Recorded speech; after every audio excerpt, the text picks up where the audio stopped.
ঢাকায় ডোনাল্ড লু হাসিনাকে মার্কিন যুক্তরাষ্ট্রের আলটিমেটাম, 1 জুনের মধ্যে সাংবিধানিকভাবে পদত্যাগের নির্দেশ।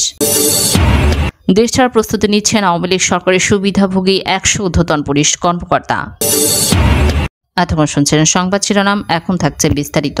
ক্ষমতাসীন আওয়ামী লীগ সরকারকে কোনো অনিশ্চিত শর্তে বলা হয়েছে যুক্তরাষ্ট্রের সহকারী পররাষ্ট্রমন্ত্রী, যিনি সম্প্রতি ঢাকা সফর করেছেন, যে শেখ হাসিনার সরকার ক্ষমতা থেকে সরে দাঁড়ানোর কথা বিবেচনা করতে পারে এবং 5 জুনের মধ্যে জাতীয় সংসদের স্পিকারের কাছে দায়িত্ব হস্তান্তর করতে পারে।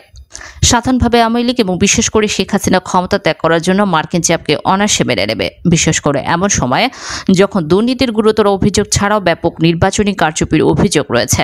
বর্তমান সরকারের বিরুদ্ধে মানবাধিকার লঙ্ঘন, অপশাসন অন্যান্য বিষয়ের মধ্যে নাম প্রকাশ না করার শর্তে কঠোরভাবে কথা বলতে গিয়ে সূত্র জানায় যে 14 মে প্রধানমন্ত্রী শেখ হাসিনার উপদেষ্টা সালমান ইব রহমানের সাথে বৈঠকের সময় মার্কিন সহকারী পররাষ্ট্রমন্ত্রী ডোনাল্ড লু এই বার্তাটি ঊর্ধ্বতন বাংলাদেশি কর্মকর্তাদের কাছে পৌঁছে দেন। বাংলাদেশে অবাধ সুষ্ঠু অংশগ্রহণমূলক নির্বাচনের জটিল ইস্যু উত্থাপনের পাশাপাশি ডোনাল্ড লু র্যাবের উপর নিষেধাজ্ঞা না ওঠানোর কথা বলেন। এছাড়া রোহিঙ্গা শরণার্থীদের বিষয় এবং 2টি গুরুত্বপূর্ণ আমেরিকার থিঙ্ক ট্যাঙ্কের সদস্যদের সমন্বয়ে একটি দ্বিদলীয় আমেরিকান প্রতিনিধি দলের সাম্প্রতিক সফর নিয়ে আলোচনা করেছেন, যিনি পরে সাংবাদিকদের কাছে এটি নিশ্চিত করেছেন। একই দিনে ডোনাল্ড লু ও সালমান ইব রহমানের মধ্যে বৈঠকে বাংলাদেশের পররাষ্ট্র মন্ত্রণালয়ের মহাপরিচালক মাসুদ আলম উপস্থিত ছিলেন। বাংলাদেশের পররাষ্ট্র সচিব তীব্র প্রতিক্রিয়া জানিয়ে বলেছিলেন যে বাংলাদেশ তার অভ্যন্তরীণ বিষয়ে অপ্রয়োজনীয় বিদেশি হস্তক্ষেপ আপত্তি করে। সূত্রগুলো জানিয়েছে যে শেখ হাসিনার সামনে ডোনাল্ড লু 2টি বিকল্প রেখেছিলেন। প্রথম বিকল্পের অংশ হিসেবে শেখ হাসিনার সরকার পদত্যাগ করতে পারে এবং রাষ্ট্রপতি মোহাম্মদ শাহাবুদ্দিনের কাছে ক্ষমতা হস্তান্তর করতে পারে। মার্কিন সহকারী পররাষ্ট্রমন্ত্রী সালমান ইব রহমানের সামনে উপস্থাপন করেন একটি সত্যিকার অবাধ সুষ্ঠু অংশগ্রহণমূলক এবং অন্তর্ভুক্তিমূলক নির্বাচনী পথ প্রশস্ত করার আগে 1 জুনের মধ্যে বর্তমান আওয়ামী লীগ সরকার স্পিকার শিরীন শারমিন চৌধুরীর কাছে ক্ষমতা হস্তান্তরের সুপারিশ করেন। বাংলাদেশের নেতৃত্বের সামনে উপস্থাপিত 2টি বিকল্পের ভিত্তি ছিল যে উভয় সাংবিধানিক কাঠামোর মধ্যে এবং তার সরকার দ্বারা কাজ করা এবং বিবেচনা করা যেতে পারে। বাংলাদেশের সংবিধানের 4th খণ্ডের 2য় অধ্যায়ে বলা হয়েছে, 1. প্রধানমন্ত্রীর পদ শূন্য হয়ে যাবে, ক.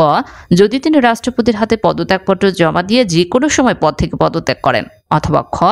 যদি তিনি সংসদের সদস্য হওয়া বন্ধ করেন। 2.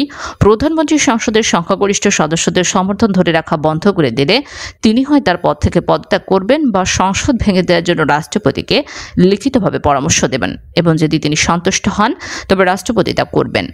যে সংসদের অন্য কোনো সদস্য সংসদের সংখ্যাগরিষ্ঠ সদস্যদের সমর্থনের আদেশ দেন না, সেই অনুযায়ী সংসদ ভেঙে দিন। এছাড়াও সংবিধানের 54 অনুচ্ছেদে বলা হয়েছে যে যদি রাষ্ট্রপতির পদে শূন্যতা দেখা দেয় বা রাষ্ট্রপতি যদি তার অনুপস্থিত, অসুস্থতা বা অন্য কোনো কারণে তার অফিসের কার্য সম্পাদন করতে অক্ষম হন, তবে স্পিকার সেই কার্যগুলি সম্পাদন করবেন যতক্ষণ না একজন রাষ্ট্রপতি নির্বাচিত হন বা যতক্ষণ না রাষ্ট্রপতি তার অফিসে কার্যভার গ্রহণ করেন। যেমনটি হতে পারে গুরুত্বপূর্ণভাবে মার্কিন সহকারী পররাষ্ট্রমন্ত্রী দ্বারা ইঙ্গিত দেওয়া হয়েছিল যে 2টি বিকল্প মেনে চলতে ব্যর্থ হলে তবে পছন্দের ভাবে দ্বিতীয়টি প্রভাবশালী ব্যবসায়ী এবং রাজনৈতিক নেতা সহ বাংলাদেশি ব্যক্তিদের বিরুদ্ধে একের পর এক শক্তিশালী অর্থনৈতিক নিষেধাজ্ঞা দ্বারা অনুসরণ করা হবে। ক্ষমতাসীন আওয়ামী লীগ মার্কিন আলটিমেটাম উপেক্ষা করার ক্ষেত্রে একটি সূত্র যেমন 2টি বিকল্পের বর্ণনা দিয়েছে।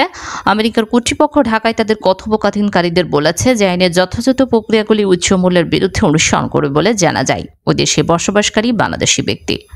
নর্থ ইস্ট নিউজের সাথে কথা বলার সময় বাংলাদেশের অন্যতম প্রধান সাংবিধানিক বিশেষজ্ঞ শাহদ্দিন মালিক বলেছেন যে পরিস্থিতি রাজনৈতিক বা অন্যথায় নতুন নির্বাচন না হওয়া পর্যন্ত প্রধানমন্ত্রীকে রাষ্ট্রপতির সংসদ ভেঙে দেওয়ার পরামর্শ দিতে হবে। রাষ্ট্রপতি মন্ত্রিসভা চালিয়ে যেতে বলবেন এবং রাষ্ট্রপতি যদি অপ্রস্তুত হন, যে কারণে হন না কেন, স্পিকার তার দায়িত্ব পালন করবেন। সংবিধানের 15তম সংশোধনীতে প্রচুর ত্রুটি রয়েছে বলে সম্মত হয়ে মালিক বলেছিলেন যে যদি তিনি পদত্যাগের দাবিতে রাজি হন তবে এটি তার জন্য রাজনৈতিকভাবে আত্মঘাতী হবে। মালিক উপসংহারে এসেছিলেন যে শেখ হাসিনা এই ধরনের পদক্ষেপগুলিকে অস্বীকার করবেন এবং তিনি আশঙ্কা করেছেন যে শাসন ব্যবস্থা দমনমূলক হবে।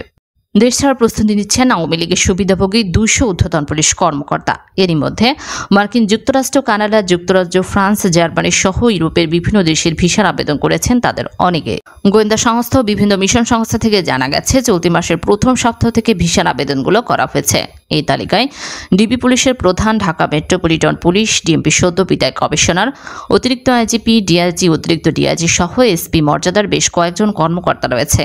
তবে সংখ্যার দিক থেকে 20 থেকে 25 ব্যাচের কর্মকর্তাদের আবেদনের পরিমাণ বেশি, আর বেশিরভাগ কর্মকর্তার পছন্দের শীর্ষে রয়েছে আমেরিকা ও কানাডা।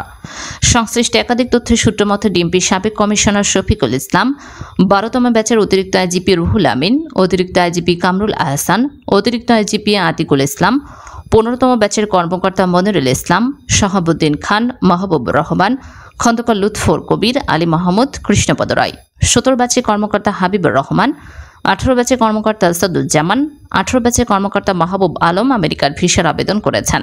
17 ব্যাচের মিজানুর রহমান, হাফিজ আক্তার, আনোয়ার হোসেন এবং মঈদুদ্দিন কানাডার ভিসার আবেদন করেছেন।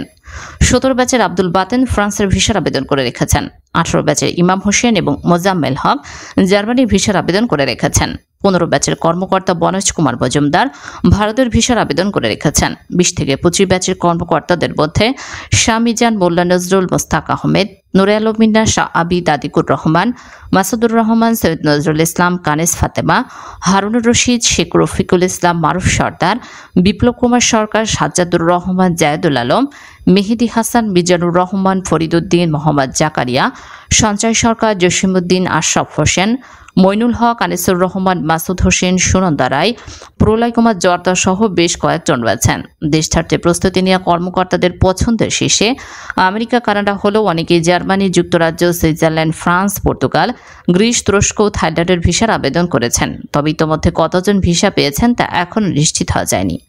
গোয়েন্দা সূত্র জানায়, বিগত 14 বছর ধরে ক্ষমতাসীন আওয়ামী লীগের আমলে পদ পদবি, অর্থবিত্ত অর্জন এবং ক্ষমতার অপব্যবহার করে পুলিশ কর্মকর্তাদের মধ্যে এক ধরনের আতঙ্ক বিরাজ করছে কিছুদিন ধরে। উল্লেখ্য, নানা দেশে ভিসার আবেদন করা পুলিশের ঊর্ধ্বতন কর্মকর্তাদের বেশিরভাগই বিগত এক যুগ ধরে অতি উৎসাহী হিসেবে বিরোধী দলমতের ওপর দমনপীড়ন চালিয়েছেন। পিনাকি ভট্টাচার্য বলেন, বাংলার আকাশে আজ হাহাকারের শব্দ। আমেরিকা নাকি বিএনপিকে কাছে তুলে মই টেনে নিয়েছে। আমেরিকা বিবৃতি দিয়েছে বাংলাদেশের ইলেকশন নিয়ে, তাতে নাকি বোঝা যাচ্ছে যে আমেরিকা হাসিনাকে রেহাই দিয়েছে, আমেরিকা ইউটার্ন নিয়েছে বা আমেরিকা বিএনপিকে গাছে তুলে মই টেনে নিয়েছে। বিএনপি বলেন, আমি অন্য অনেকের লেখা পড়ে যা বুঝলাম তা হচ্ছে নির্বাচনের পর আমেরিকা যে বিবৃতি দিয়েছে সেটা খুব নরম সুরে দিয়েছে, আর বিবৃতিতে স্যাংশন ভিসা রেস্ট্রিকশনের কথা বলেনি। অথচ কম্বোডিয়ার ইলেকশনের পরে বিবৃতি কড়া ভাষায় দিয়েছিল, আর ওই বিবৃতিতে স্যাংশন ভিসা রেস্ট্রিকশনের কথা বলেছিল, কিন্তু বাংলাদেশের বিবৃতিতে এমন কথা বলেনি। আসেন এই জিনিসটা নিয়ে আজকে আমরা অ্যানালাইসিস করি। প্রথমে দেখি, ভোটের কারণে আমেরিকা কি শুধু কম্বোডিয়াকে ভিসা রেস্ট্রিকশন এবং স্যাংশন দিয়েছে? না, দেয়নি। বিভিন্ন দেশের ভোটের কারণে আমেরিকা স্যাংশন এবং ভিসা রেস্ট্রিকশন দিয়েছে। আসেন আমরা সেই দেশগুলোর ইলেকশনের তারিখ দেখি আর ভিসা নিষেধাজ্ঞার তারিখগুলো দেখি, মানে কবে ইলেকশন হয়েছে আর কতদিন পরে ভিসা রেস্ট্রিকশন দিয়েছে। প্রথম দেশ সিয়েরা লিওন, 24 জুন 2023 সালে নির্বাচন হয় আর ভিসা রেস্ট্রিকশন দেয় 31 আগস্ট 2023 সালে। উগান্ডা, 14 জানুয়ারি 2021 সালে নির্বাচন হয়, তার 1054 দিন পরে ভিসা রেস্ট্রিকশন দিয়েছিল আমেরিকা। জিম্বাবুয়ে, 23 আগস্ট 2023 সালে নির্বাচন, তার 103 দিন পরে ভিসা রেস্ট্রিকশন দিয়েছিল আমেরিকা। তার মানে আমরা কি এখন বলতে পারি ভিসা রেস্ট্রিকশন দেয়নি বলে হাসিনাকে রেহাই দিয়েছে আমেরিকা?